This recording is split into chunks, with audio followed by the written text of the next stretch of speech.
Hi, welcome back to this free-for-all Friday edition of Focal Point, AFR Talk. This is Brian Fisher, the host. The program is Focal Point, the home of muscular Christianity on Conservative Talk Radio. And the program, the network is the American Family Radio Talk Network, AFR Talk, the most feared and dangerous radio network in all the land. Again, I just want to be clear. Even James Madison, founding father, said, look, there ought to be universal suffrage for one house of the state legislature.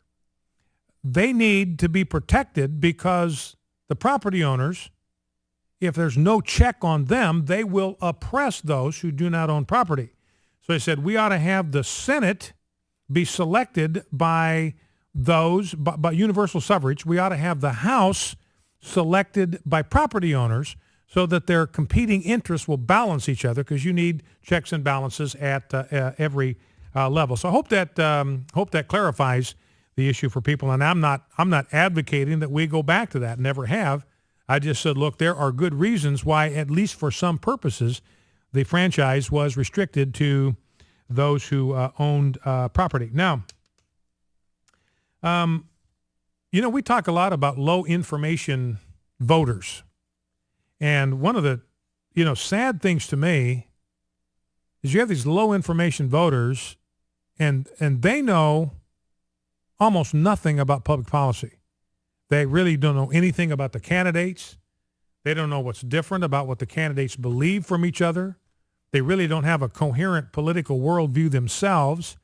And so they're liable to cast their vote for absolutely superficial reasons.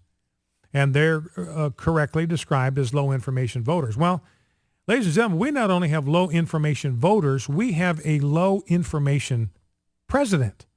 We've had this business about the NSA and the hundreds of millions of phone calls they surveil, 200 million text messages a month that they surveil, able from this text messaging surveillance to get into a lot of personal and private data.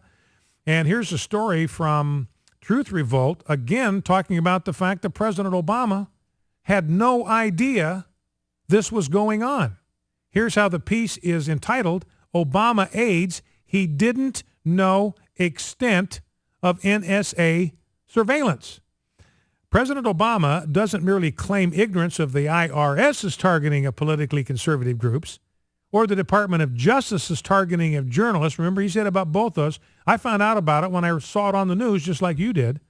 According to the New York Times, this is the New York Times now, Obama was also ignorant of the extent of NSA surveillance.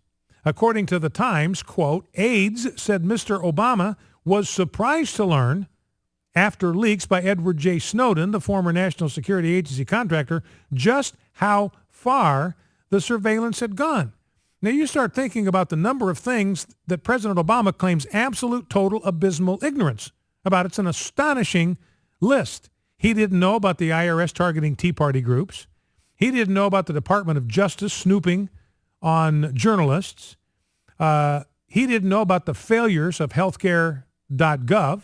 He didn't know anything about the IRS scandal. He had no idea that the DOJ was targeting the Associated Press. Back in 2012, he didn't know anything about the scandal surrounding CIA Director David Petraeus. And back in 2012, Carney said he didn't know anything about Fast and Furious. So, ladies and gentlemen, we not only have low information voters, we have a low information president. Now, Caden Calgar, been a guest on this program, young radio host in his own right.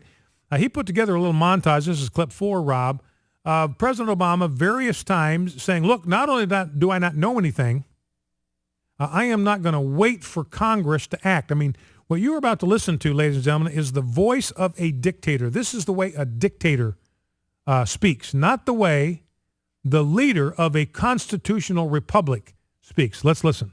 We're not going to wait for Congress. So my instruction to Jeff and Gene and Valerie and all the advisors who are sitting around the table is scour this report, identify all those areas in which we can act administratively without additional congressional authorization, and just get it done. When Congress refuses to act, and as a result hurts our economy and puts our people at risk, then I have an obligation as president to do what I can without them. If Congress won't act soon to protect future generations, I will. I will direct my cabinet to come up with executive actions we can take now and in the future. Let's drop down to clip 11 if we can, Rob. This is President Obama giving a speech in North Carolina. And this was just 2 days ago. This is when he commended Kay Hagan, who tried to get as far away from him as she possibly could. They don't want, Obama's damaged goods for Democrats. So candidates don't want to be anywhere near him going into the election in November of 2014. And here's Obama just 2 days ago saying the same thing. Clip 11. North Carolina still has a higher than average unemployment rate. So this is important to this state. Folks aren't looking for a handout. They're not looking for special treatment. There are a lot of people who are sending out resumes every single day. But the job market is still tough in pockets around the country, and people need support, a little help, so they can look after their families while they're looking for a new job. So Congress should do the right thing and extend this vital lifeline for millions of Americans. Of course, that's just short term. Long term, the challenge of making sure everybody who works hard can get ahead in today's economy is so important that we can't wait for Congress to solve it. Where I can act on my own without Congress, I'm going to do so. All right, so there's the president going to act without Congress. And by the way, he was speaking of North Carolina. I don't have time to go into the details. North Carolina actually cut off unemployment benefits, and their unemployment rate went down. More people got jobs. Why? Because they were willing to take jobs that they weren't willing to take before when they had generous unemployment benefits. Well, let's go to the phones. Let's go to Dennis in Jackson, Mississippi. Dennis, welcome to Focal Point with Brian Fisher. What's on your mind? Hey, Brian. I'm doing good today. You doing all right? Yeah, doing just fine. You bet. I tell you what, listening to what all you've been talking about, I could sit down with you and do a whole show with just me and you. It's a target-rich environment out there, isn't it? And by the way, Mark Levin, radio host, he's advising Republicans to boycott the State of the Union speech. Don't even show up. We have a virtually a tyrant. We have a lawless president. We have someone who has no respect for the Constitution, who has no respect for Congress. So Mark Levin saying, hey, just don't show up. Boycott that thing. Leave that chamber half empty as a way of sending a message. Anyway, go ahead, Dennis.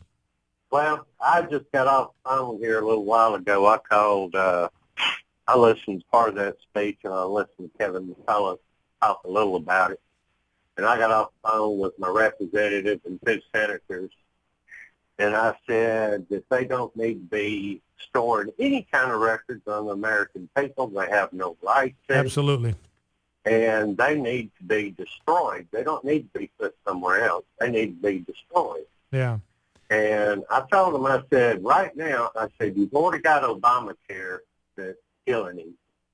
And I said, right now is the greatest opportunity that they've got to bring impeachment charges up on him for all the stuff that he has been doing, lawless, not enforcing, laws and regulations that he's supposed to be enforcing, and making his own laws. Mm-hmm. And I said, we've got an election coming up this year. I said, you know well as I do, it takes months for you to go through this trial period and for them to bring up charges on him in the House. I said, by the time you're through with the part in the House, hopefully we'll have regained the Senate. Mm-hmm. I said, and you're going to bring out all this stuff on what he's been doing and the lawless stuff he's been doing, and that's not going to do anything but give the conservatives more power in the vote. Mm-hmm. And I said, why aren't somebody doing something? I said, the American people are just sick and tired. Yeah, and I agree. I think that's why I said yesterday we need another American revolution. It's got to be led by governors, so it's not anarchy, it's not chaos, it's not vigilante stuff. It's got to be our elected representatives making these changes, so it's orderly and we use ballots and not bullets. But our governors, I really think, Dennis, the key to getting free of the shackles of this president rests with the governors. You know, there are 26 states now that have a Republican governor, and both houses of their state legislatures are controlled by the Republican Party. 26 of them. That's obviously more than half. If they just decide they're going to stand up to this federal tyranny, then they can break the stranglehold. All right, Dennis, listen, I appreciate the call. Thank you for that. Let's grab a quick call from Kay in Havana, Kansas. Kay, welcome. What's on your mind? Oh, thank you for taking my call. It's Yes, been ma'am. a long time since I called. May I just read? It's about a paragraph from one of Billy Graham's books called God's Ambassador. Sure. Okay, it's called Honor America Speech. We may be a vastly different people today than we were 200 years ago. Our society is far more pluralistic, but of this we can be sure. God has not changed, and his laws have not changed. He is still a God of love and mercy, but he also is a God of righteousness and judgment. Any individual or nation which ignores his moral and spiritual laws will ultimately face his judgment. And I think if our country and our leaders and our president, he's the top one, doesn't change their attitude and leading of our country, that we will be in great judgment as a country of America. And I just kind of want to leave that to end the weekend with, sir. Okay, great, Kay. Well, listen, that's a profound quote, and Billy Graham is exactly right. And, you know, this is the role of prophets in the Old Testament, to see danger coming and to warn the people of the coming danger. Now, prophets are always dismissed as wackos, as lunatics, because they could see what was coming. And the rest of the people didn't see it. They didn't see the danger. They didn't see the threat. So the prophets sounded like they were wild-eyed lunatics to them, because they were talking about things that were not evident or obvious to them yet. But that is the role of a prophetic voice in America, to alert people to what's coming so that something can be done now to avert the danger in the end. And that's what Billy Graham was issuing there, was a prophetic call to America to repent before a just God. Focal Point, AFR Talk, back in 2.